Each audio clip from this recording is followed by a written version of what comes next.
Fijians aren't concerned about that. It's a gimmick. I mean, Biman is now in the habit of only talking about the opposition. Please talk about what you're going to do. You know, when you have, for example, on one hand, you have the cost of the holding of this summit was revealed. Then the Prime Minister seemed to berate the cost, question the cost. Then the Biman Prasad comes back and says, no, there's some private sector contribution. Then we've dealt with that. Then there's an announcement about VAT. Richard Naidu is the chair, makes all these pronouncements. It appears that these people are running the Ministry of Finance. It's very hard to call the Ministry of Finance because Ministry of Finance is like bean counters. Right? Yeah. I don't know what's happened to the Permanent Secretary of Economy. Now, they make this announcement about VAT, etc. Now we've got some other comments saying, well, no, that's not necessarily the true, necessarily will happen. There's confusion. There's confusion. He needs to focus on that. I keep coming back to confidence levels. You see, when people feel that there's a government that's got consistent policies, when decision making has been made on a rational basis, with sustainability, with actual grassroots participation.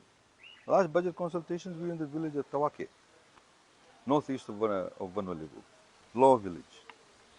We have town hall meetings, Lotoka Market, Bar, and various other places.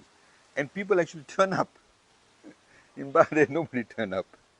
I understand for some of them they have to call friends, relatives, etc. to make up the numbers. See, because that's an indication of people's confidence in the process. That's what needs to happen. If you look at most of the people sitting there, you had photos of people sleeping in the summit. This is a talk fest. So I think that's what, Biman Prasad needs to be focusing on. He needs to be focusing on the fact that how is he going to run the economy? What will happen in the budget? The operational costs are exceeding. We have now seen that ministries are actually hiring people at the BS. We've got advisors in the Ministry of Education, former politicians and now advisors in the Ministry of Education. On what basis were they hired? Do they have modern ways of thinking about education? The world is moving to 4 terms. We had decided, Honorable Premila Kumar had announced when she was minister, we'll have 4 terms. We're going to give the schools time. We're going to then also look at the age in terms of when a child can go to year 1. They gave them 1 year, so we could plan. For 2024, you're going to have that change. It builds confidence. So they've come in, let's reverse everything. Debacle with zoning. Now you can go wherever you like. So you cannot actually calculate your bus fare cost. How many more stages people will go? Then they said, it's reduced to 2, then increased to 3. What is happening? Despite having all these so-called advisors, I go back again to the point about having confidence. In the same way, for example, you have to look at other aspects of the economy. You see, it's not done in isolation. Because if people don't feel confident in the system, I highlighted last time that we have a number of independent officers now holding acting positions. We have recently a person who's been appointed as a judge, when the Constitution very clearly says that a person who's been found guilty by ILSC cannot be a judge. Yet, the JSC, Judicial Services Commission, and the Attorney General advised His Excellency the President to appoint this person as a judge. It's in breach of the Constitution. What is happening? It's in breach of the Constitution. I don't think the Law Society has come out and said anything. Are we having some kind of cronism and clientelism that's taking place? It's a breach of the Constitution. So tomorrow, if it's accepted, then you can have somebody who can be made a magistrate, another judge who may have, qualifications or lack of qualifications that does not meet the criteria. What will happen? So ordinary people are not silly. They're not stupid. Please, don't insult ordinary Fijians. Ordinary Fijians listen, they watch, and they know what's happening. So again, it leads to lack of confidence. I would love them to find out. The World Bank actually should run an analysis. Since end of December last year and now, how many Fijians have left Fiji? Whether on work permit, whether PR, whether simply on visitor's visa, because now Australia and New Zealand lack people in many areas in terms of employment. whether it's aged care, whether it's accounting services, etc. A lot of people are leaving from that basis. Why are they leaving? We didn't have this sort of massive approach to leaving Fiji previously. Of course, there were some people who left. Of course, there was demands for various professions, but not to the extent to which people are going now. So, what that means is that there's lack of confidence. There's a huge implication in respect to our ability to grow as an economy if we have young people leaving, young qualified people leaving, or people with trade skill sets, whether it's a chef, whether it's an accountant, the ability to grow is reduced, is dampened. So it's not only about, see, again I come back to the point, it's all about increasing revenue. We've got to handle the debt situation. Debt is not a bad word. We've continuously said that. As long as you're able to manage your debt, as long as you understand the cost of your debt. The World Bank report, read the detailed report. It talks about how we manage the funds and able to pay off things earlier, callbacks, etc. All of those things have been put in place. And the other point that I also wanted to make was in respect of, corporations. The World Bank report says that we should not have different corporate rates. Yes, we had 10% if you listen to South Stock Exchange, 17% if you're regional head office, or global head office, 17%, and 20% for everybody else. In the last budget, we said no more 10% if you listen to South Stock Exchange. For the first 7 years, you get 10%. After that, you pay the normal 20%. That's, what you call a gradual step. It's not a shock to the system. It's a gradual step. Because on the other hand, we have to grow the capital markets. The World Bank report in a way contradicts itself. They says, well, this 10% only had 5 companies listing with South Stock Exchange. Fine.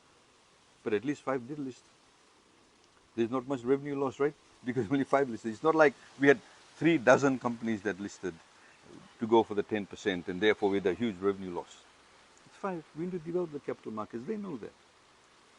A sign of what we call a mature economy is have a robust capital markets. 17% we got rid of in the last budget. We said it's no more, it's not applicable anymore. So companies, owners of companies need to think about this also. Are we going to have a situation? There's a World Bank report done back in 2006 that 1/3 of the Fijian economy was in the black.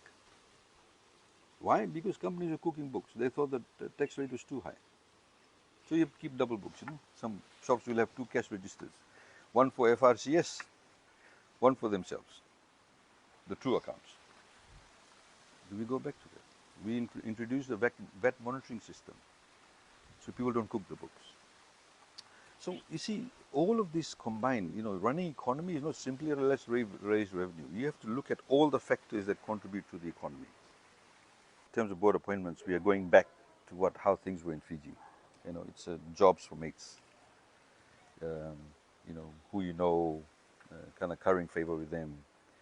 See, people need to understand that the director's role is a very serious role. In fact, now under the Companies Act, there's a particular level of criminal culpability, particular responsibility, particular obligation, particular duties. It's not about the person getting a board directorship. It's about how well will they contribute to making that company grow, making profit. Government statutory bodies, government companies aren't there to, give you a mate of directorship.